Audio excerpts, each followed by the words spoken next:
আমি ওমর ফারুক শুভ, জাতীয় নাগরিক পার্টি এনসিপি ফেনী জেলা আহ্বায়ক কমিটির সহ সাংগঠনিক সম্পাদক। আমার ডাইনে আছেন আব্দুর রহিম, উনি এনসিপির জেলা আহ্বায়ক কমিটির সহ সাংগঠনিক সম্পাদক। আমার আরও ডান পাশে আছেন ও মোহাম্মদ জোনাইদ হোসেন, সে এনসিপির আহ্বায়ক কমিটির সদস্য। আমার বাম পাশে যে আছেন সে নুরে আজিম, এনসিপি জেলা কমিটির সদস্য।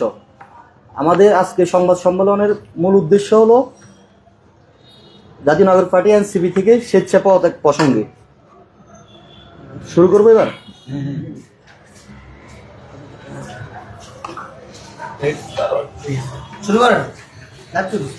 সম্মানিত সাংবাদিকবৃন্দু, আপনাদের সবাইকে ধন্যবাদ আজকে এই সংবাদ সম্মেলনে উপস্থিত হওয়ার জন্য। জনাব, আমার সালাম ও শুভেচ্ছা গ্রহণ করুন। আমি মোহাম্মদ ওমর ফারুক শুভ, দীর্ঘদিন আপনাদের দলের সাথে একজন দায়িত্বশীল কর্মী হিসাবে কাজ করেছি।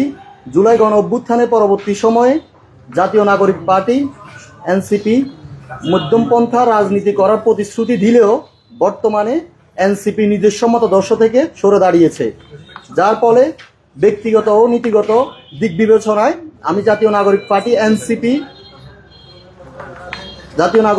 এনসিপি থেকে স্বেচ্ছা অব্যাহতি অর্থাৎ পদত্যাগের সিদ্ধান্ত গ্রহণ করেছি। অতএব আমার পদত্যাগ পত্রটি গ্রহণ করে আমাকে এনসিপি হতে দায়মুক্ত করলে কৃতজ্ঞ থাকব। আমি আজ 6 জানুয়ারি 2026 থেকে জাতীয় নাগরিক পার্টি এনসিপির সকল কার্যক্রম থেকে অব্যাহতি নিলাম।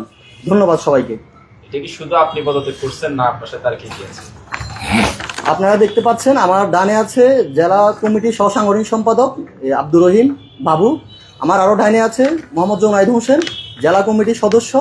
আমার বামে আছেন মোহাম্মদ নুরে আজিম, জেলা কমিটির সদস্য। আমরা একসাথে সিদ্ধান্ত নিয়েছি, আমরা একসাথে বৈষম্যবিরোধী ছাত্র আন্দোলন থেকে শুরু করে জাতীয় নাগরিক পার্টি এমনকি জাতীয় নাগরিক কমিটি, পরবর্তীতে জাতীয় নাগরিক পার্টিতে জেলা কমিটিতে কাজ করেছি।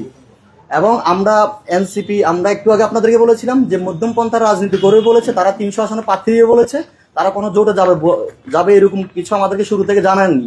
হঠাৎ তারা সিদ্ধান্ত নিয়েছে যে জোটে যাবে, এই জন্য আমরা স্বেচ্ছা স্বজ্ঞানে এনসিপির পদ থেকে পদত্যাগ করেছি। ধন্যবাদ সবাইকে। না, আমরা এখনো ওই সিদ্ধান্ত নিই নাই। যদি সিদ্ধান্ত আমাদের হয় তাহলে অবশ্যই আপনাদেরকে জানানো হবে। ধন্যবাদ। এই আপনাদের নামগুলো একটু বলেন, কি কোন পদে আছেন? সব কয়জন? বলুন, আপনার নাম বলেন। মোহাম্মদ জুনাইদ হোসেন। ভাই, আপনাকে বলতে পারি আপনি নৈতিক দায়বদ্ধতা থেকে পদত্যাগ করছেন। জি, তো আপনি এটা এখনো গ্রহণ করেন নাই।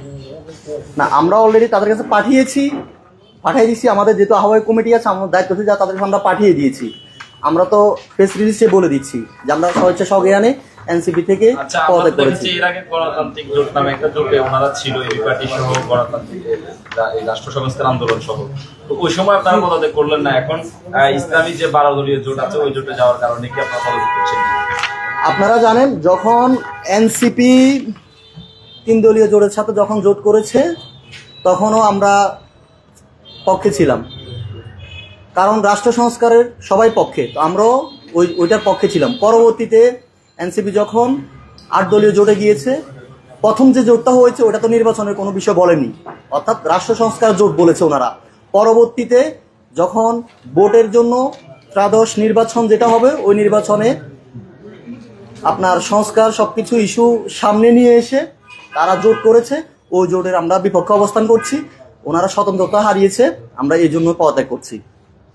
কি ধরনের স্বতন্ত্রতা হারিয়েছে, মানে কি ধরনের স্বতন্ত্রতাটা, কি ধরনের এটা একটু বলেন। এনসিপি শুরু থেকে বলে আসছে মধ্যমপন্থা রাজনীতি করবে, তারা কোনো জোটে যাবে না, তারা 300 আসনে প্রার্থী দিবে। ওই 300 আসনে প্রার্থী না দিয়ে তারা জোটে গিয়ে প্রার্থী দিয়েছে, এই জন্য আমরা স্বেচ্ছা স্বজ্ঞানে এই সিদ্ধান্ত নিয়েছি। আপনার সাথে আজকে কারা কারা আছে?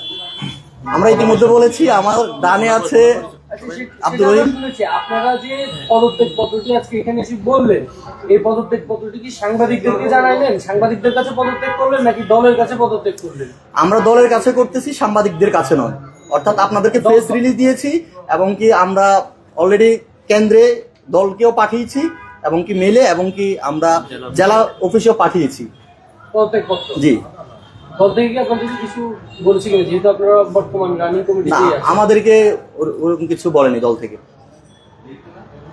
আচ্ছা, ভবিষ্যতে কি এনসিপিতে আবার যোগ দিবেন কিনা? না, সেটা না, পরবর্তী সিদ্ধান্ত হবে সেটা আমাদের। ওকে, ঠিক আছে, সালাম আলাইকুম।